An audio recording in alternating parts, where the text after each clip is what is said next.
Hello friends, welcome. आज हम बात करेंगे महाशिवरात्रि की पूजा की।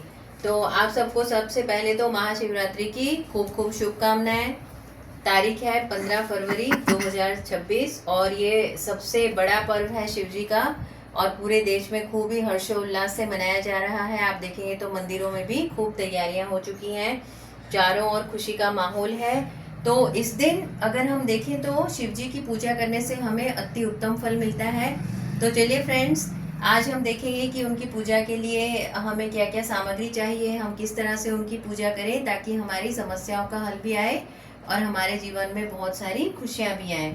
साथ में आपको टिप ऑफ द डे भी मिलेगा और महाशिवरात्रि के दिन हम कौन सी ऐसी चीज़ें खरीदें जिससे कि हमारे जीवन में खुशहाली बनी रहे और हमें प्रॉस्पेरिटी है, हैप्पीनेस है, गुड हेल्थ है, ये सारे आशीर्वाद शिव जी से मिले। तो आप पूरा वीडियो ज़रूर देखें। तो चलिए हम देख लेते हैं पूजा के रिलेटेड जानकारी। तो जैसा कि हम सब जानते हैं कि महाशिवरात्रि के दिन 4 पहर की पूजा होती है, सुबह, दोपहर, शाम को और रात को। तो हमें इस कोशिश करनी है कि हम सारी पूजाएं करें, लेकिन ध्यान रखना है कि रात की पूजा अति उत्तम मानी जाती है, तो रात को हमें अवश्य पूजा करनी है। इसका समय क्या है रात का? तो सबसे उत्तम समय है रात्रि में 11 बजे से लेकर 1 बजे तक। इस समय अगर हम पूजा करते हैं तो इसका हमें बहुत अच्छा फल मिलता है। अब हम देख लेते हैं हमें क्या क्या सामग्री चाहिए। तो घी का दीपक हमारे पास होना चाहिए। घी आप पहले से लाकर रख लें, शुद्ध घी। साथ में हमें चाहिए सफ़ेद फूल और चाहिए सफ़ेद मिठाई या खीर भी चलेगी, आप घर पे खीर बना लें। और अगर अपने पास रुद्राक्ष माला है तो बहुत ही अच्छा है, नहीं तो हम माला के बिना भी हम नमः शिवाय का जाप कर सकते हैं। मंत्र जाप में हमें कौन से मंत्रों का जाप करना है? तो नमः शिवाय पंचाक्षर मंत्र है, बहुत ही शक्तिशाली मंत्र है शिव जी का। तो हो सके तो हमें इस मंत्र का ज़्यादा से ज़्यादा जाप करना है, लेकिन मिनिमम 108 बार तो जपना ही है। इसके अलावा अगर आप रुद्राष्टक करना चाहें तो वो पाठ भी कर सकते हैं, या फिर आप शिव स्तुति का पाठ करना चाहें तो वह पाठ भी हम कर सकते हैं। तो हम देख लेते हैं पूजा कहाँ से शुरू की जाए। हमने देख ली कि हमारे पास ये सारी सामग्री है। अब हमें सबसे पहले तो माता पार्वती जी और भगवान शिव जी की प्रतिमा लेनी है। फिर उनके सामने हमें प्रार्थना करनी है कि हमारी प्रार्थना स्वीकार हो।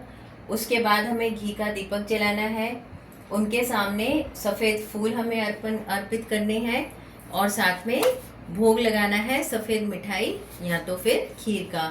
उसके बाद हम प्रार्थना करेंगे हमारी जो भी समस्या है उनका हल हमें मिल जाए और हमारे जीवन में खुशहाली बनी रहे, हमें उनका आशीर्वाद मिले। फिर हम मंत्र जाप करेंगे। तो जैसा कि मैंने बताया, कम से कम 108 बार हमें नमः शिवाय, ये बहुत ही आसान मंत्र है लेकिन बहुत शक्तिशाली मंत्र है, पंचाक्षर मंत्र है। तो 108 बार आप इस मंत्र का जाप अगर रुद्राक्ष माला से करें तो बहुत ही शुभ फल मिलेंगे। और ज़्यादा से ज़्यादा अगर आप कंटिन्यूअस करते रहें 11 से 1 में तो बहुत ही अच्छा है, क्योंकि इससे आप देखेंगे कि आपके जीवन में चमत्कारिक लाभ आपको मिलेंगे, आपको मेडिटेशन के लिए बहुत सहायता होगी और जो भी समस्या है हमें उसका हल जल्द से जल्द मिलेगा।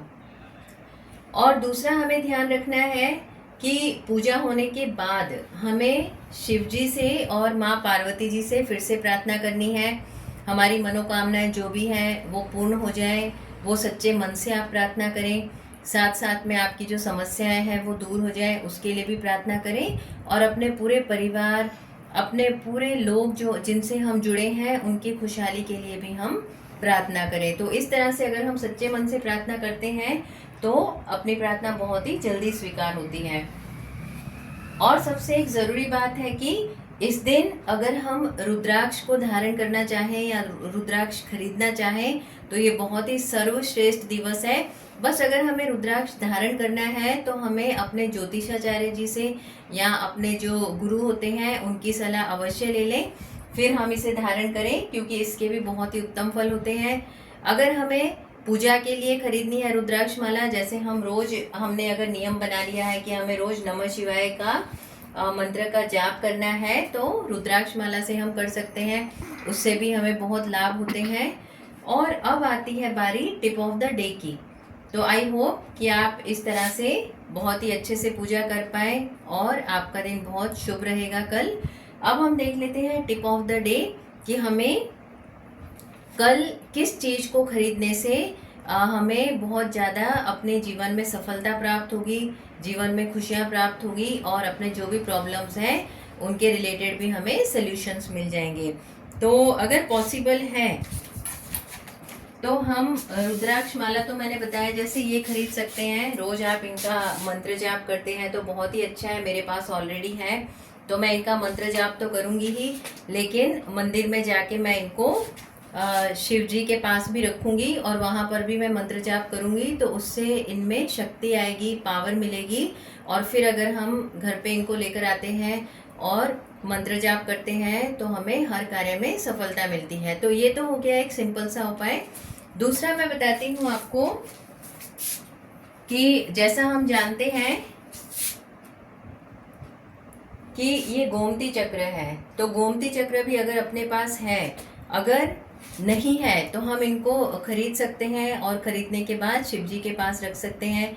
जब मंत्र जाप करें तभी उनके पास रहेंगे, तो इनमें भी बहुत पावर होगी क्योंकि ये भी घर में खुशहाली लेकर आते हैं। ये नेचुरल है, हमें मिलते हैं समुद्र से, तो ये भी बहुत ही शक्तिशाली होते हैं गोमती चक्र। फिर आप चाहें तो इनकी चांदी में इनकी अंगूठी बनवाकर भी पहन सकते हैं, उससे भी हमें हर कार्य में सफलता मिलती है। फिर और भी एक चीज़ है जो आप खरीद सकते हैं घर में खुशहाली के लिए। अगर कोई वास्तु दोष है या हमें किसी समस्या का समाधान नहीं मिल रहा है या आप किसी वजह से परेशान हैं, तो कल एक तो जैसे हमने देखा कि महाशिवरात्रि है, तो अगर आप खरीद पाए तो ये पिरामिड है क्लियर क्वार्ट्ज का, ये भी बहुत ही पावरफुल होता है।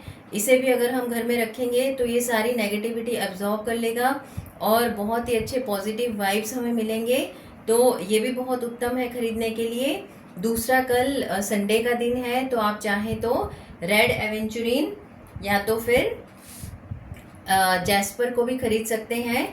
ये हीलिंग में भी बहुत काम आता है और इसके भी बहुत ही शुभ फल मिलते हैं। अगर हम घर में रखेंगे तो ये गुड लक स्टोन माना जाता है और साथ साथ में ये घर में प्रॉस्पेरिटी और हैप्पीनेस को भी लाता है। और साथ में डिवाइन एनर्जी है, हमें मेडिटेशन करना है तो ये अपने पास रखेंगे तो उसमें भी हमें बहुत ही ज़्यादा सफलता मिलेगी, हर कार्य में सफलता मिलेगी। तो ऐसे अगर हम सिंपल उपाय करेंगे जो हर इंसान के लिए पॉसिबल है, तो उससे भी हम घर में खुशियाँ पा सकते हैं और अपनी समस्याओं का हल भी मिलेगा। तो आई होप फ्रेंड्स कि आपको ये वीडियो पसंद आया और कल आप ये सारे उपाय ज़रूर करेंगे। और हाँ, एक और बात ध्यान रखें कि सुबह में हम जब पूजा करेंगे तो बेलपत्र शिव जी पे अवश्य चढ़ाएं। हर सोमवार अगर हम करते हैं तो हर सोमवार भी हमें जलाभिषेक के साथ साथ बेलपत्र भी शिव जी पे अवश्य चढ़ाने चाहिए। तो आई होप कि आप कल अच्छे से पूजा करें और शिव जी का आशीर्वाद हम सब पे बना रहे। Thank you so much.